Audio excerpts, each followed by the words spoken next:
apa yang dibaca untuk pelunas utang?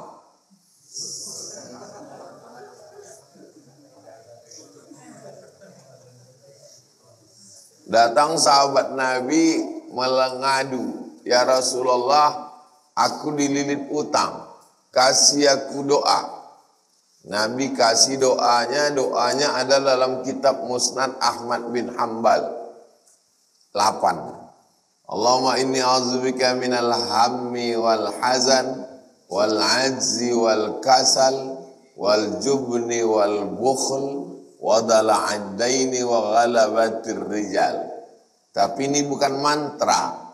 Ini kalau dipahami orang jadi semangat kerja.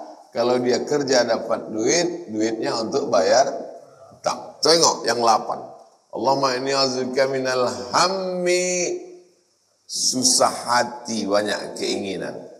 Wal hazan, kesulitan. Wal ajzi, lemah. Wal kasal, malas. Wal jubni, takut. Wal bukhli, pelit. Wa ghalabatid daini, dililit utang. Wa qahrir rijal, dikuasai orang lain.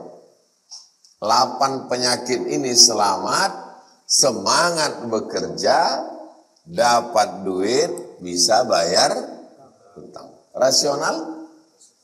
Rasional. Masuk akal. Bukan disuruh itu tertidur. Allahumma inni a'udzubika minal hammi wal hazan wal ajzi wal kasal. Allahumma inni a'udzubika minal hammi wal hazan wal ajzi. Allahumma inni a'udzubika. Datang orang menagih, kapan kau bayar? Allahumma inni a'udzubika. Kata yang nagih itu, udahlah, karena aku tengok kau udah agak gila. Rasional. Siapa yang sholat duha kaya raya? Apa maksudnya? Maksudnya tidak tidur pagi, kerja. Bukan sholat duha terus tak bekerja. Islam ini rasional. Apa boleh menyita barang orang yang berutang dengan nilai setara hutang yang berutang? Bukan boleh, wajib. Kalau 1 Januari aku tak sanggup membayar, maka surat tanah yang senilai 100 juta ini punya kau. Pas hari ini tanggal 31 Desember.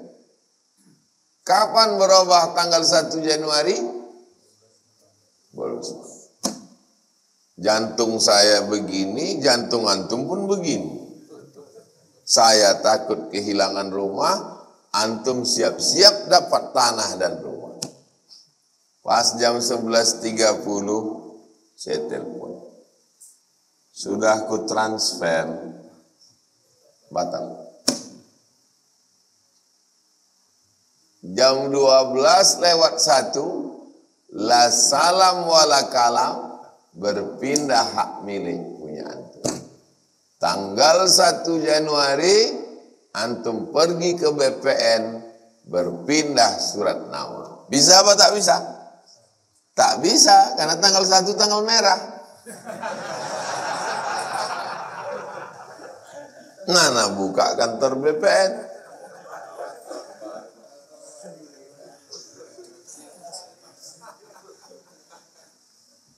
Makanya sebelum tanggal yang ditetapkan datang melapor. Aku belum bisa bayar. Tapi nanti kalau ada, ku bayar. Buat perjanjian baru. Akan ku tebus tanggal 1 Mei 2025. Bertambah 4 bulan lagi. Januari, Februari, Maret, April. Bagaimana cara gadai menurut Islam? Minjam saya duit, kapan Ustaz bayar? nanti ku bayar tanggal 1 Januari 2025. Itu namanya dain. Nanti 1 Januari 2025 ku bayar. Dain namanya, utang. Pinjam aku duit jamaah. Berapa Pak Ustadz? 100 juta. Kapan Ustadz bayar? 1 Januari 2025. Iyalah Ustadz, tapi aku kurang yakin sama Ustadz. Kalau Ustadz lain aku yakin, Ustadz politiknya aku agak kurang yakin. Jadi karena kau tak yakin, cumanalah kau mintalah surat tanah Ustadz yang kira-kiranya harga 100 juta. Supaya nanti 1 Januari kalau tak bayar, itu jadi milik aku. Kau pegang surat tanahku ini. Surat tanahku ini harganya 100 juta. Nanti 1 Januari tak ku bayar, ini jadi milik kau. Ini namanya rahan.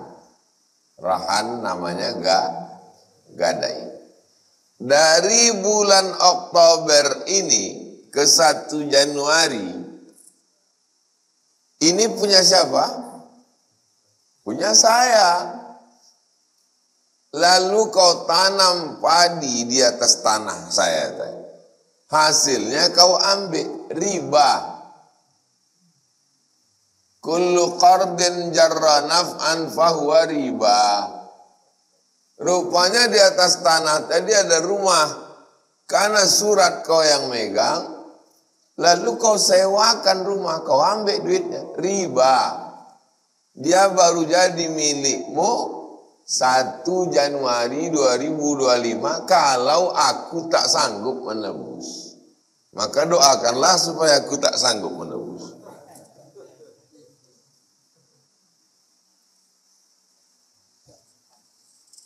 Gadai. Sekarang banyak gadai tapi diambilnya manfaat. Akhirnya yang kaya makin kaya, yang miskin makin miskin, kata Bang Haji. Terlalu. Apa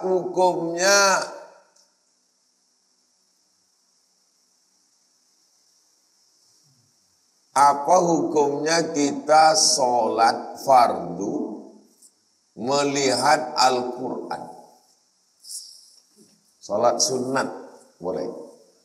Dalilnya sahabat Nabi sholat nengok mushaf, makmumnya Aisyah.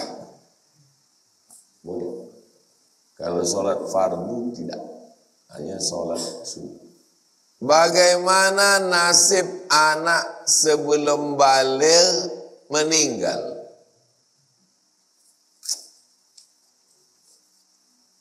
Rufi'al qalam an thalathatin. Ada 3 orang yang diangkat pena, tak mencatat. Kita hari ini tercatat. Bangun pagi, catat. Mandi, catat. Sholat sunat wudu, catat. Sholat sunat taubat, catat. Sholat sunat tahajud, catat. Sholat hajat, catat. Ke masjid, catat. Tapi ada orang yang penanya tak mencatat. Rufi'al qalam. Siapa dia? Anis sabiyyi hatta yahtalim. Anak kecil sampai akil baligh. Anak kecil tak berdosa. Anin naim hatta yastayqiz. Orang tidur sampai bangun. Anil majnun hatta yafiq. Orang gilo sampai sadar. Anak kecil tak berdosa. Meninggal sebelum akil baligh, maka dia masuk surga. Namanya di surga wildanum mukhalladun. Anak-anak kecil yang kekal abadi di surga. Membawakan makanan penghuni surga. Ketika nanti emak ayahnya disuruh masuk ke neraka karena berdosa, datang anak kecil itu menarik ujung kain ayahnya. Ditariknya masuk ke surga. Itu namanya syafaat anak kecil. Udah saya tulis di blog. Tulis di blog Somad Moroko blogspot.com. Somad Moroko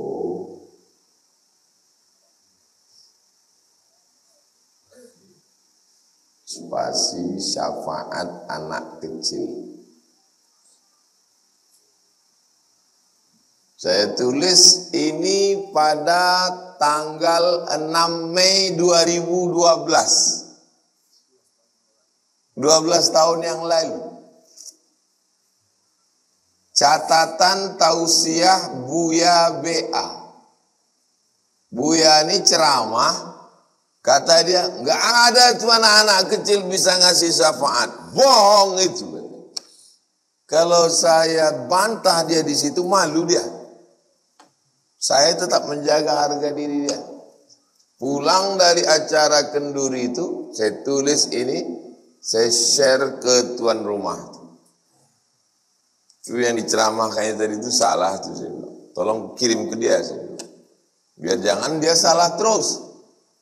Nanti di mana-mana siapa BA nih? Saya pun tak ingat lagi siapa BA. Banyak anak mungkin.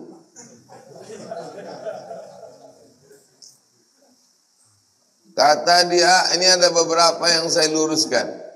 Kata dia Nabi menangis ketika cucunya meninggal.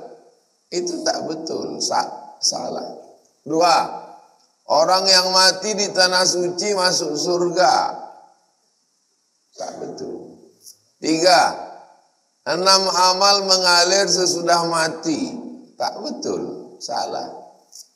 Tak ada yang menolong, tak ada anak bisa menolong. Bohong itu kata dia. Ada hadisnya. Dari Abu Hassan, qultu li Abi Hurairah, mata li ibnani, anakku 2 orang mati.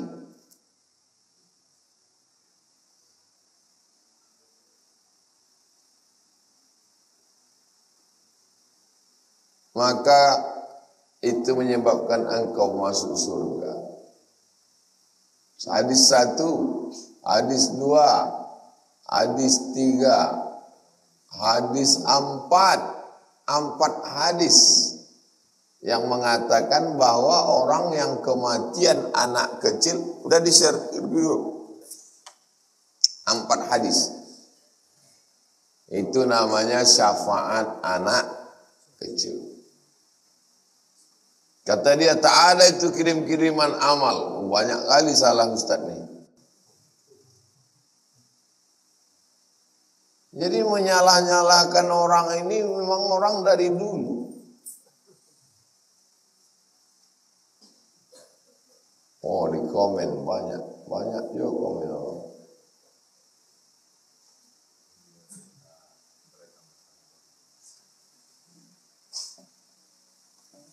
Dah saya luruskan dia. Tak tahu entah dia lurus, entah masih bengkok. Bagaimana cara meninggalkan maksiat berkali-kali bertobat tapi tetap masih mengulangi? Ini pertanyaannya umum. Maksiatnya apa dulu? Kalau maksiatnya narkoba, nggak bisa dengan sholat sunat taubat. Kalau narkoba mesti masuk BNN. Karena narkoba itu tidak bisa remnya rem cip, tidak bisa. Jadi kalau biasa makai 1 hari 3 on misal. Dia mesti 1 on dulu. Dia perlahan, nggak bisa langsung. Dia mesti rehabilitasi. Apa dulu maksiatnya? Maksiatnya pacaran Pak Ustadz, bebini. Sudah bebini masih pacaran, poligami. Karena memang ada yang tak bisa dia Tak bisa satu. Dulu ada dosen saya di UIN. Tapi kalau pergi undangan kemana-mana, digandeng ya dua-dua. Dosen saya dulu. Nggak tahu masih ada atau tidak. Bini yang kedua itu, bini yang pertama itu yang mencarikan. Dia yang meminangkan. Pasti tanya orang, kenapa ibu pinangkan? Daripada aku mati, kata dia. Memang ada begitu. Itulah hebatnya ajaran Islam. Nah, jadi sebutkan dulu apa dosanya. Kalau tak kau sebutkan, saya tak tahu. Bolehkan bertabarruk dengan orang mati seperti wali-wali dan orang-orang soleh.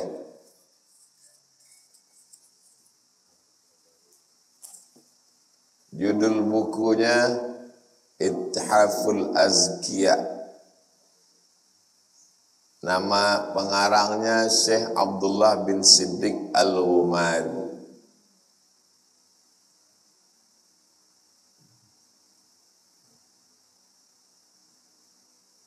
Share nanti ke grup.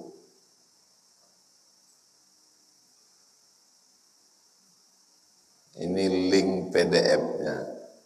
Kalau bisa, alhamdulillah.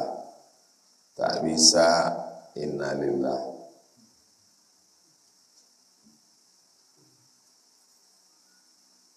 Al-Fadino.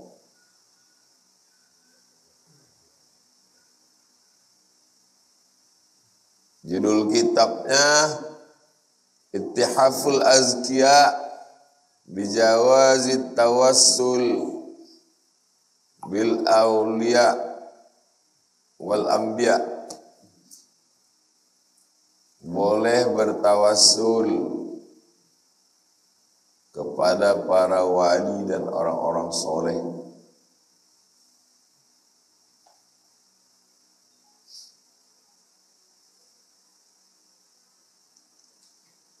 Caranya macam mana? Allahumma inni atawassalu ilaika.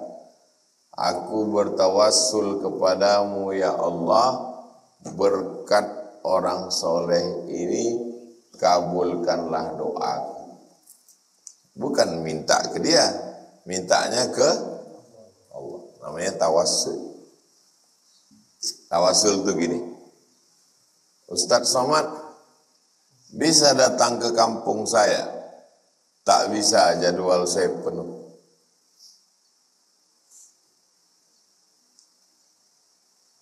Bisa Ustadz datang ke Kuntu, kampungnya Ustadz Johar Arifin, kawan Ustadz di Mesir dulu, almarhum. Oh ya, insya Allah. Saya kasih dia kan gara-gara menyebut orang baik tadi. Itu namanya tawassul. Bertawassul dengan orang baik. Mana dalilnya? Dalilnya kata Nabi, nanti kalau dia datang kemari kalian minta doanya, karena doa dia makbul.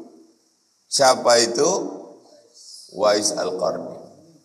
Kenapa tak langsung aja? Waktu Nabi bilang, nanti kalau dia datang kemari minta doa sama dia, karena doa dia makbul. Untung sahabat Nabi itu tidak Wahabi. Kalau sahabat Nabi itu Wahabi, langsung dibilangnya ke Nabi, ya Rasulullah, jangan pakai Wais, langsung sama Allah. Untung orang itu tak untung sahabat Nabi itu tak terkontaminasi. Tawassul. Nanti mintakan bedah buku kitab Ittihaful Azkiya tadi. Hari Ahad, hari libur, mintakan bedah buku khusus tawassul dengan wali. Mintakan Ustadz Al-Nob atau Ustadz Zul Ikram. Mintakan di anu. Yang menulisnya Syekh Abdullah bin Siddiq Al-Ghumari. Syekh Abdullah bin Siddiq Al-Ghumari punya adik namanya Abdul Aziz. Abdul Aziz ini punya anak namanya Syekh Abdul Mun'im yang mengkhatamkan Sahih Bukhari, Sahih Muslim. tepaman Syekh Abdul Mulki dari Maroko.